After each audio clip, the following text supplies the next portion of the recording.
pass her and on occasion chat to her and her security detail. The family was said to hold barbecues here.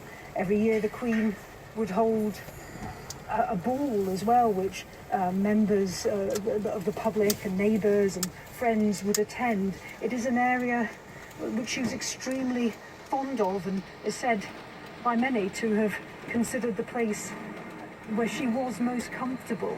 So there is some poignancy that this place where she felt most at home was the place where she got to spend these final days. And of course those pictures just a couple of days ago, not ordinarily a place where she would carry out official duties. This is a private residence here, but even towards this very end of this long reign, she was carrying out that unusual greeting of the incoming and outgoing prime ministers.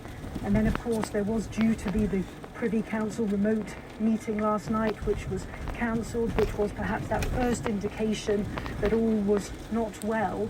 But it is a private residence. It is a place where in the past she's been able to relax, be with her family, enjoy the Scottish countryside, and this is where her family, her close family today, have gathered. Lorna, thank you very much. That's Lorna Gordon outside Balmoral. Yes, and we are just getting so much reaction now. New Zealand has hailed the extraordinary late Queen and proclaims the King as new head of state. Canada's Prime Minister Trudeau, the Queen was a constant presence in their lives, and her service to Canadians will forever remain an important part of our country's history. Coming up now to 7 o'clock, you're listening to a BBC News special. This is a special.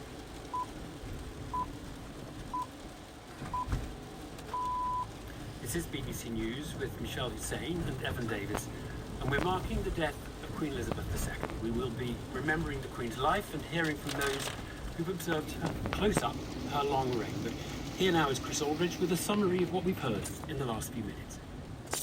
In the past half hour, Buckingham Palace has announced that the Queen has died. In a statement, the palace said that the Queen, who was 96, died peacefully at Balmoral this afternoon. Flags at Buckingham Palace and at Downing Street have been lowered to half-mast as a mark of respect. Earlier this afternoon, all 4 of the Queen's children travelled to Balmoral, where she had been staying since July, after her doctors raised concerns about her health.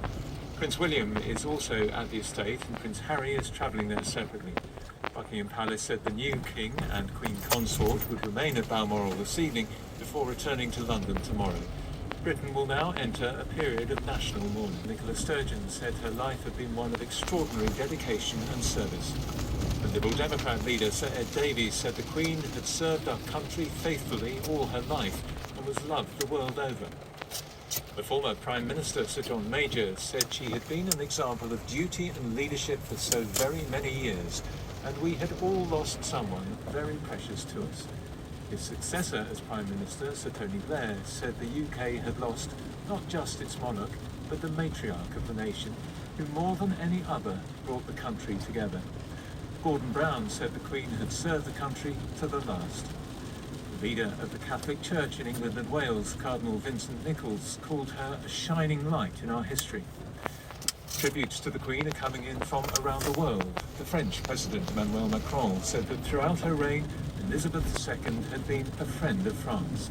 The President of the European Parliament, Roberta Metsola, said she was truly Queen Elizabeth the Great. Yes, thank you, Chris Aldridge. You're listening to a BBC News special with me, Michelle Hussein, and with Evan Davis to mark the death of Queen Elizabeth II.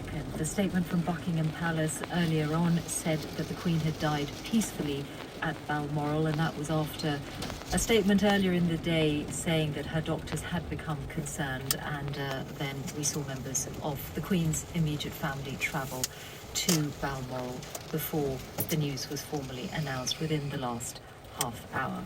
Well, she had a long reign. She was on the throne for 70 years. That moment was marked at the Platinum Jubilee celebrations earlier this year. Our special correspondent Jim Nofty is here with us, having covered and reflected on many such occasions over the years.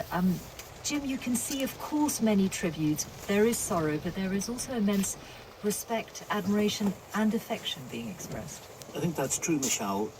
There will be a lot of sorrow, but there will also be a lot of calm reflection on the profound nature of this life and what it's meant for the country. You know, for 3 generations, the stability at the heart of the country in a time of extraordinary turbulence, soon after the Queen came to the throne, rationing after the Second World War was still in place. Churchill was Prime Minister. The upheavals of the 50s and rebuilding the country after war and through the 40s and 50s, the upheavals of the 60s, social, the end of the age of deference, all these fantastic social shifts. And at the centre of it, this still, calm, resolute person who somehow embodied the history that had to be remembered, the continuity